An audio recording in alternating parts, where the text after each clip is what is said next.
थंडा थंडा cool cool काहीतरी पाहिजे, कारण गरमीने जीव एवढा हैराण झालेला आहे. प्रत्येकजण ह्या गरमीला वैतागलेला आहे, कारण प्रत्येक वर्षीपेक्षा ह्या वर्षी गरमी जास्त आहे.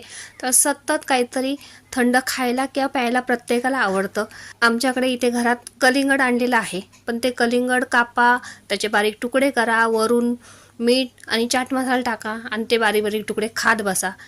त्याला एक अर्धा तास त्याच्यात फुकट घाला, एवढा वेळ कोणाला आहे. म्हटलं चला हे असं करत बसण्यापेक्षा छान मी कलिंगडाचे 2 भाग केले, वरची साल काढली आणि कलिंगडाचे बारीक बारीक तुकडे करून घेतले. ते तुकडे मी मिक्सरच्या जारमध्ये टाकले, त्याच्यात 1 चमचा साखर टाकली, अर्ध लिंबू पिळून घेतलं, थोडंसं मीठ टाकलं आणि छान मिक्सरला ते फिरवून घेतलं. आणि त्याचा ज्यूस आपण आता गाळून घेऊया.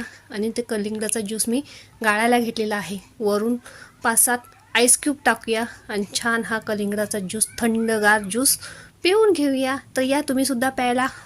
आणि रेसिपी कशी वाटली कमेंटमध्ये नक्की सांगा.